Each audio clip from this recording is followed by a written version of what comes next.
이렇게 바쁘신 가운데 자리해 주셔서 진심으로 감사드립니다.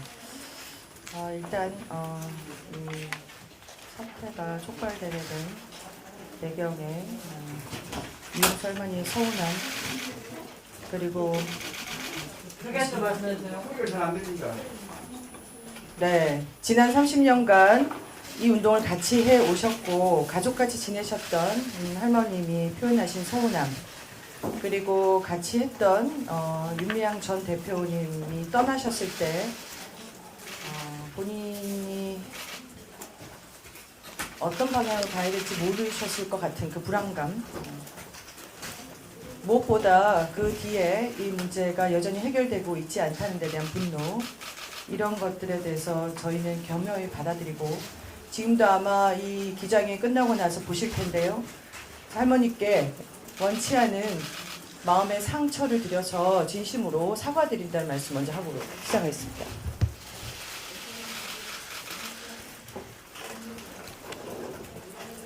그리고 또 하나, 지금 이 사태가 확전이 되면서 30년간 이 운동을 지켜오신 하늘나라에 계신 피해자 할머니들, 그리고 지금도 살아계신 피해자분들, 그리고 이 운동을 응원하고 지지해 주신 국내외 수많은 양심 있는 시민들, 그리고 같이 연대했던 운동단체들, 모든 분들에게 의도치 않은 마음의 상처를 드려서 또 진심으로 사과한다는 말씀을 전하고 싶습니다. 반드시 써주시기 바랍니다. 저희가 입장문에서도 그걸 앞에 내밀었지만 거의 대부분 기자님들이 쓰지 않으셨기 때문에 이 부분을 제가 다시 한번 강조하고 싶습니다. 그럼에도 불구하고 안타까운 것은 이 문제의 본질인 일본 제국주의, 식민주의, 군국주의에 의한 성착취, 세계사적인 성노예제도, 이 문제가 여전히 인정되지도 않고 규명되지도 않고 피해 당사자에게 법적으로 사과하고 보상하지도 배상하지도 않은 이 사태에서 지금 여러분들께서, 여기 계신 기자님들, 한국 분들이시죠 대부분, 어떤 역사의식을 갖고 이 문제를 접하는지 그걸 제가 사실 연구자 입장으로서 좀 보게 됐어요. 참으로 참담합니다. 지난 30년간 피해자와 활동가들이 일궈낸, 그리고 쌓아온 세계사적 인권운동사를 이런 식으로 훼손할 수 있을까? 적어도 한국인이라면 이 운동이 무엇을 위해서 싸워왔는가, 무엇과 대적해왔는가, 아무도 그 문제 제기를 하지 않을 때 용감한 피해자들과 정말 몇 명의 헌신적인 활동가와 연구자들이 이 운동을 만들어 왔단 말이에요. 근데 그 역사를 정말 알고 있나? 저는 솔직히 의구심이 들었습니다. 뭐하고 있었는가? 여러분들은 책을 한 줄을 읽었을까? 증언집을 정말 한 권 읽었을까? 더군다나 이 일본군 위안부 문제, 성노예제 문제 해결에 번번이 걸림돌이 됐던 가장 큰 방해 세력, 그 세력과 같이 동조하여 이 문제를 폄훼하고 훼손하고 심지어 피해자와 활동가들을 분열하고 국내 모든 운동가, 전 세계 시민들의 마음에 상처를 입힌 여러분들, 반성하시길 바랍니다. 진심입니다. 지금 이 자리에 저희 기자회견을 하는 이유 중에 하나입니다. 여러분들께서 앞으로 어떤 글을 쓸지가, 어떤 내용으로 보도할지가 어떻게 활용될지, 어떤 효과를 낳을지, 어떤 세계사적 의미를 가질지 진심으로 고민하고 써주시기를 바랍니다. 이게 제 진심입니다. 이거는 제가 정의연의 이사장으로서 뿐만 아니라 20년간 이 문제를 연구한 활동가로서 간곡히 부탁드리는 말씀입니다. 이 운동은 개인의 운동이 아닙니다. 생각해 보세요. 30년간 얼마나 많은 사람들이 이 운동에 관여하고 헌신하고 기여했겠습니까? 모든 사람의 운동입니다. 전 세계 시민의 운동이에요.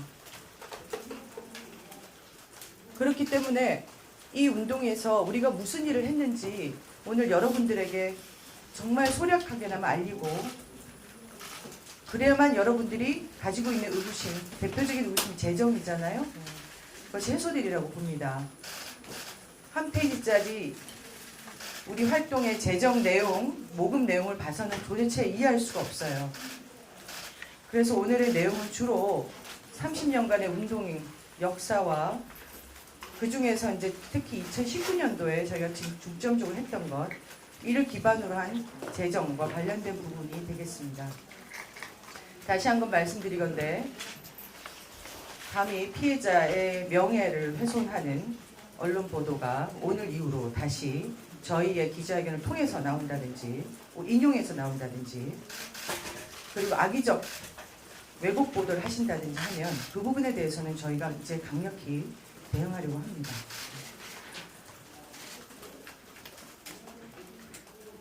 제가 사실은 밖에서 운동을 하고 연구를 했지만 안에 들어온 지 이제 딱 오늘 2주 됐습니다. 여러분들 덕분에 공부를 더 많이 하게 됐어요. 제가 그 역사를 보면서 가슴이 아팠습니다. 우리나라에 성폭력 특별법도 없고 가정폭력 방지법도 없고 윤락행위 방지법 시대였어요. 과거사란 단어조차도 제대로 언급되지 않은 관련 법안도 없었을 때입니다. 1990년에 정대합이 설립됐죠. 수유시위가 시작됐을 때 거리에서 우리 활동가들이 이 문제를 해결하라고 할 때 한쪽에서는 민족의 수치라고 침을 뱉고 한쪽에서는 민족의 딸인데 끌려간 딸들에 대한 호칭을 써가면서 할머니들의 경험을 폄훼했습니다. 아무도 들어주지 않았어요. 한국 정부 당연히 관심 없었고요. 일본 정부 당연히 부인하고 있었습니다. 그 시점에 불과 한 명의 간사와 여러 명의 자원봉사자들, 연구자들 다 자원봉사자들이었어요. 그 사람들이 이 역사를 만들어왔어요. 제가 2000년대부터 공부를 시작할 때 외국에서 정대협에 활동가가 100명이냐고 물어봤어요. 저도 그런 줄 알았습니다. 그 당시에 3명의 활동가가 있더라고요. 상근장. 상상해 보세요, 여러분. 그래서 너무나 죄스럽고 안쓰럽고 죄송했습니다. 당사자와 피해 당사자 활동가들에게. 그리고 너무 대단하다고 생각했어요. 어떻게 한 나라의 일개 시민단체가 그 많은 역경을 딛고, 가장 큰 상대가 누굽니까? 일본 정부 아닙니까? 일본 정부의 온갖 획책, 일본 극우의 온갖 비난, 온갖 만행, 한국 국내의 극우, 그리고 지난 9년간의 보수 정권, 그 모든 걸 뚫고 여기까지 왔어요. 그 역사를 아주 간략하게 제가 좀 말씀을 드리려고 합니다. 이 페이지부터 간략하게 읽어가면서 뛰어넘어가면서 말씀드리도록 하겠습니다. 여러분들이 너무 모르시기 때문에 좀 상세히 제가 지금 정리를 했습니다. 일본군 성노예제 문제 해결을 위한 정의기업 연대입니다. 지금 이 연대는 1990년 11월 16일에 설립된, 이제 올해로 만 30년이 된 한국정신대 문제 대책협의회의 업적과 활동을 승계하고 계승하고 2015 한일 합의 이후에 만들어진 일본군 성노예제 문제 해결을 위한 정의기업 재단 2016년에 만들어졌습니다. 설립 취지와 활동을 이어받아 2018년 7월 11일 통합 출범한 재단입니다. 정의연은 일제 식민주의, 군국주의, 가부장제의 산물인 일본군 성노예제 역사적 진실을 알리고 가해국 일본 정부의 범죄 인정, 진실 규명, 공식 사죄, 법적 배상, 책임자 처벌, 재발 방지, 대책 마련 등을 통한 일본군 성노예제 문제의 정의로운 해결을 이룸으로써 피해자들의 명예와 인권 회복에 기여하며 역사 교육 및 추모 사업을 통해 미래 세대로 하여금 일본군 성노예제 문제를 올바르게 기억하게 하고 무력 갈등 및 전시 성폭력 재발 방지와 전시 성폭력 피해자의 인권 회복에 기여함을 목적으로 합니다. 아시겠죠? 그렇기 때문에 저희 설립 목적에 분명히 명시되어 있듯, 그리고 지난 30년의 활동의 역사가 보여주듯 일본군 위안부 피해자들의 생활 안정만을 위한 목적으로 하는 인도적 지원단체, 구호단체가 아닙니다. 그랬다면 이 단체는 1990년대 초반에 정부가 지원법을 만들어졌을 때 해산했어야 됩니다.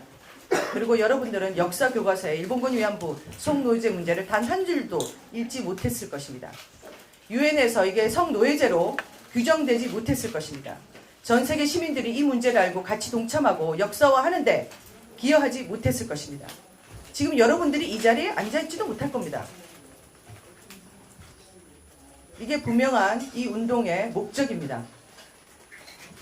국제사회는 물론 한국 사회의 무지, 침묵, 심지어 한국 국민의 비난, 폄훼, 낙인화를 뚫고 정대협은 1990년 가해국 일본 정부가 범죄 사실을 부인하고 은폐하며 역사 왜곡을 자행하는 행위에 당당히 맞서며 일제가 저지른 최악의 여성 인권 유린 행위이자 성노예 제도였던 일본군 위안부 문제를 세계 최초로 공론화하고 지금까지 앞장서서 이 문제 해결에 나서고 있습니다.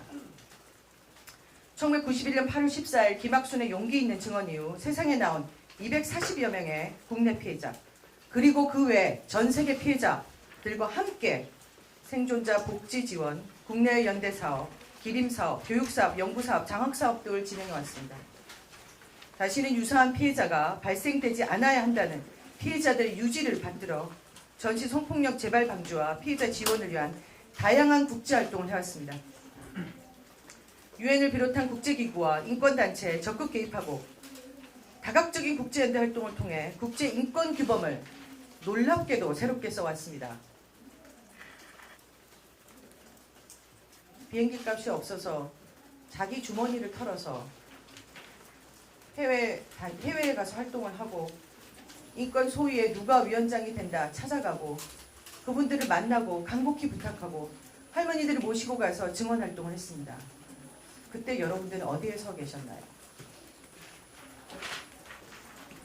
이 가운데 여성인권 평화운동의 당당한 주체가 되어주신, 정말로 감사하게도 본인 스스로의 문제가 결국 구조의 문제라고 인식하신 우리 인권 활동가가 되신 피해자분들과 함께 이 문제가 특정한 시기에 특정한 공간에 특정한 집단의 문제를 넘어 보편적 여성 인권 침해의 문제로, 전시 성폭력의 문제로 개념을 세우고 전 세계적으로 확장시켜온 세계사적인 인권 운동입니다. 이러한 가치에 공감해온 수많은 국내 시민들의 지원과 연대와 사랑으로 피해자 소송을 지원하고 국내 증언 활동을 지원하고 수요 시위를 지속하고 나비기금을 모아서 전시 성폭력 피해자들을 돕고 전쟁과 여성인권 박물관을 세워 이 문제를 기억하고 계승하는 데 노력해왔습니다. 평화비를 건립해 결국 당사자가 모두 돌아가셨을 때라도 이 목소리와 이 감정과 이 경험을 기억하는 일을 앞장서서 해왔습니다. 이것이 우리의 30년간의 운동입니다. 이 운동을 위해서 지금 저희는 사무처에는, 저는 비상근 이사장이고요. 저희 상근을 하신 사무총장님을 포함해 손은 34명의 이사진으로 구성되어 있으며 실제 실무진은 총 9명입니다. 물론 저를 빼면 8명이죠. 그리고 저희가 운영하고 있는 전쟁과 여성인권 박물관 관장님을 포함한 6명의 운영을 지원하고 있습니다. 여러분을 다 대적하기가 저희가 참 힘겹습니다. 제가 이 활동을 하기도 버겁죠. 정의연 사업협안은 사실 12개로 구성되어 있습니다. 그렇지만 내용은 9가지로 되어 있고요. 크게 피해자 지원 사업, 피해자 지원 사업은 저희의 핵심적 사업이었죠. 일본군 위안부 피해자의 인권과 명예 회복을 위한 것이고요. 국내뿐만 아니라 아시아 피해국 모든 피해자들과 함께 진행해 왔습니다. 네, 4페이지입니다. 내용은 자세히 읽지 않겠습니다. 저희가 처음에 할머니들 만났을 때 너무나도 가난한 상태에 있었기 때문에 첫 번째 모금 활동을 했던 것이고요. 그 모금 활동을 하면서 이거는 국민 모금으로 되지 않는다. 당연히 정부가 책임져야 된다. 라고 추진한 게 첫 번째 법안입니다. 1993년에 만들어졌죠. 이 법안은 한 번 개정되어 기념 사업까지 할 수 있는 법안으로 만들어졌습니다. 물론 그 법안 재개정의 모든 활동을 주도한 것은 정대협이고 정의연이었습니다. 2019년 사업을 보시면 여러 가지 정기 방문 지금도 피해자 인권 회복을 위한 여러 가지 활동을 하고 있습니다. 이 부분은 상세하게 여러분들께 좀 보시기 바랍니다. 지금 시간이 없기 때문에 저희가 핵심 기조만 설명하도록 하겠습니다. 여러분이 궁금해하시는 수의 시위는 92년 1월에 당시에 미야자와 기이치 일본 총리 방한을 앞두고 주한 일본 대사관 앞에서 이 문제를 항의하기 위한 시위로 시작되었습니다. 단 한 번 고베 지진 때 중단한 것 외에는 지금까지도 코로나 사태로 저희가 온라인 수요시를 진행하고 있죠. 단 한 번도 중단하지 않고 한 번 제외하고는 진행되고 있습니다. 1438차까지 됐어요. 첫 번째 수요시위에서 제기된 일본 정부의 범죄 인정, 진상규명, 공식사죄, 법적 배상, 책임자 처벌, 추모비, 사료관 건립, 교과서 기록, 교육 등 7가지 요구로 시작되었고 지금도 그 기조는 지속되고 있습니다. 피해자가 직접 참여한 건 7차 수요시위부터입니다. 그 이후로 피해자들이 다양한 형태로 참여하고 계십니다. 그리고 정의연이 주관하고 주최하고 있지만 실제로 주관은 여러 시민단체와 심지어는 개인들이 조직해서 커뮤니티를 만들어서 자발적으로 주관하고 있습니다. 그리고 다양한 전 세계 시민들이 그리고 전 세계의 젊은 사람들이 자발적으로 참여하고 있습니다. 그래서 이 운동은 감히 세대 간 연대 운동이자 평화와 인권의 가치를 실현하는 국제 여성 인권 운동의 장이 되고 있습니다. 여러분이 궁금해하시는 수유시위 참여 모금 알려드리겠습니다. 모금액 작년 2019년 총 459만 9천여 원이고요. 해당 모금액은 수유시 진행에 다 사용됩니다. 그럼 진행비는 얼마냐? 연간 1억 1,000여만 원이 넘습니다. 1400자 수유시위와 관련된 예산은 기림사업에서 별도로 집행됩니다. 우리가 특별히 기림사업 행사로 하는 수유시위는 굉장히 많은 예산이 듭니다. 네, 그건 예산이 따로 또 있습니다. 기림사업은 사실은 우리 김학순 할머니의 공개 증언 이후 남북을 넘어 아시아 전역의 피해자들의 용기 있는 증언과 그들의 주체적 행동을 기억하기 위한 사업입니다. 그들의 유지를 받드는 사업입니다. 다양한 기림 사업이 기림일뿐만 아니라 세계연대 집회 등을 통해서 이루어지고 있습니다. 그리고 김복동 평화상, 기론옥 평화상 등을 통해서 이 정신이 계승되도록 하는데 노력하고 있습니다. 이 평화상은 당사자가 직접 5천만 원 이상씩 기부해서 만들어진 상입니다. 이런 부분을 반드시 기억해 주시기 바랍니다. 국내 연대, 당연히 이 운동은 혼자서 할 수 없는 운동입니다. 국내의 다양한 시민들이 그리고 단체들이 연대해 왔습니다. 그들과 함께 평화비 건립은 물론 일본의 역사적 왜곡과 부정에 대응하는 운동을 함께 해왔고요. 그리고 국내 정부에 대한 대응 활동을 같이 해왔습니다. 그리고 국내의 과거사에 여전히 피해를 입으신 그래도 말도 못하시고 보상을 받지 못하는 여러 시민들과 함께 해왔습니다. 관련 내용도 역시 내용이 있으니까 자세히 좀 정리해 주시기 바랍니다. 국내적으로나 국외적으로 반일 종족주의 등 역사 부정주의자들에 대해서도 저희가 대항하고 있습니다. 남북연대, 네, 이 부분이 굉장히 중요하다고 저는 생각해서 좀 앞에 의미를 썼는데요. 이 운동의 처음 창립자인 당시 이화여대 사회과 교수님 이호재 선생님 그리고 윤종옥 선생님 두 분께서 이 문제는 식민지 지배와 분단으로 인한 민족 순환사 속에 여성의 피해와 고통을 핵심으로 하지만 여전히 해결되지 않는 이유는 분단 냉전 체제에 있다. 그래서 남북 간 여성들의 교류와 연대를 굉장히 강조하셨습니다. 물론 우리 운동은 매년 통일부에 관련 내용을 신고하고 승인을 받아 진행되고 있습니다. 이 부분이 또 혹시나 왜곡될까봐 제가 분명히 강조하고 있습니다. 네, 반드시 써주세요. 그래서 1990년대 초반부터 법적 절차를 거쳐서 다양한 방식으로 남북 간 여성연대가 이루어져 왔습니다. 관련 내용은 역시 참조해 주시면 감사하겠습니다. 6번 국제연대입니다. 일본 정부가 부인하고 한국 정부도 이 문제를 받아들이지 않을 때 당시에 활동가들이 뭘 생각했겠습니까? 저 국제사회 가서 이 문제 호소해야 되겠다. 91년에 우리가 유엔에 가입했죠. 92년부터 유엔에 갔습니다. 생각해 보세요. 어떤 단체도 국제활동이 뭔지를 모를 때 한국 정부도 이 문제가 뭔지를 모를 때 선제적으로 국제사회에 갔습니다. 피해자들 모시고. 그리고 이 문제를 외부에서 제기해줄 외부 국제단체들과 연대해 왔습니다. 네, 그 부분에 저희의 많은 재정이 쓰이고 있습니다. 당연합니다.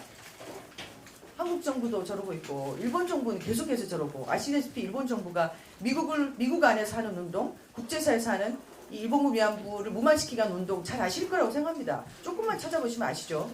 그걸 누가 대응하겠습니까? 정대협과 정의연이 해왔습니다.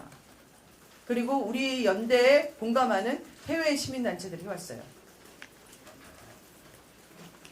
자, 이 덕분에 결국 쿠마라 스와미 보고서, 개인 맥도웰 보고서, 국제노동기구의 성노예제 규정, 유엔 안보리 1325 결의안, 2007년 이후부터 지속된 해외 의회 결의안들을 이끌어냈습니다.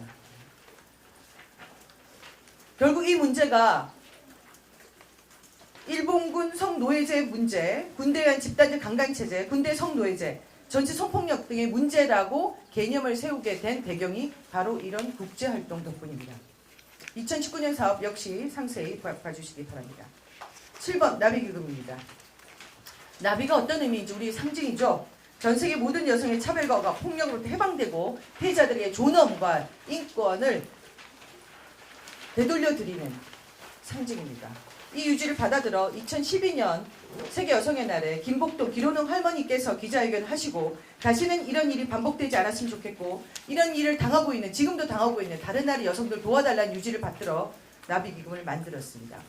피해 당사자가 다른 나라의 피해 당사자에게 손을 내미는 굉장히 상징적인 중요한 운동입니다. 사실은 저는 이 운동이 이 일본군 위안부 문제 해결 운동을 한 단계 승화시킨 운동 중에 하나라고 보고 있습니다. 지금도 콩고 민주공화국, 베트남, 우간다의 피해자, 개인 또는 단체를 정기적으로 지원하고 있고요. IS 피해자, 성노제 피해자, 팔레스타인 전쟁 성폭력 피해자, 나이지리아 무장단체 성폭력 피해자들을 지원해 왔습니다. 네. 자, 이거를 일개 시민단체가 할 일입니까? 자, 이 내용도 여러분 자세히 보시고요. 일본군 위안부 문제하면 또 베트남 얘기를 꼭 하시죠. 예. 당연히 이 문제를 선제적으로 지원해 왔고 이 문제를 역사 속에 알리고 우리 젊은 세대가 배우게 하기 위해서 베트남 나비 평화기행을 가고 있습니다. 그리고 거기에 성폭력 피해자들 돕고 있습니다. 당연히 이 문제를 선제적으로 해오신 한배 평화제도가 같이 하고 있습니다. 그 외에 연구조사 사업, 물론 처음에는 증언집으로 출발했습니다. 할머니들 처음 만났고 증언을 처음 받았던 사람들이 일본군 위안부 문제와 같이 했고 그리고 정대협의 대표이셨던 정진성 쌤이 계십니다. 피해 속성을 밝히고 교통의 성격을 규명해야 법적 책임을 밝힐 거 아닙니까? 그래서 이 문제는 거기서부터 출발합니다. 지금도 정의연은 이 관련 연구조사를 직접 하거나 또는 지원하는 사업을 하고 있습니다. 해외 연구자 네트워킹 당연히 하고 있습니다. 일본뿐만 아니라 미국에서 이 문제를 끊임없이 왜곡하는 연구자들이 있기 때문에 여기에 대항하는 것을 국가가 하지 않고 저희 시민단체가 하고 있습니다. 교육 장학사업을 하고 있습니다. 할머니들의 유지를 받들어 이 문제를 해결하기 위한 다양한 젊은 세대를 키우는 작업을 하고 있습니다. 관련한 장학금 운영도 역시 여러분들께서 자세히 봐주시면 감사하겠습니다. 마지막으로 홍보, 모금 사업이 있죠. 네. 당연히 저희가 모금을 내야 이런 활동을 합니다. 정부 지원을 정기적으로 받는 단체가 아닙니다. 물론 지원 사업에 저희가 공모해서 어떤 특정 사업을 할 수는 있습니다. 그렇지만 저희는 순수히 시민 모금으로 만들어졌고요. 특히 우리 박물관 같은 경우 전 세계 시민들이 정말 1,000원, 2,000원 모아서 만든 박물관입니다. 그래서 2019년 사업을 보시면 여기서 가장 중요한 게 반일 종족주의를 필두로 한 역사 왜곡에 대응하기 위한 유튜브 기획 영상 작업을 하고 있습니다. 역시 이런 작업도 저희가 계속해 왔다는 것은 참으로 슬프고 오늘도 이용훈 씨가 기자회견 한다고 하는데 이런 문제에 대해서 여러분들께서 좀 관심을 가져주셨으면 좋겠습니다. 네, 일단 이상이고요. 좀 길어졌습니다. 피해자 지원 사업비 관련해서 우리 사무총장님께서 좀 자세히 설명하도록 하겠습니다. 감사합니다.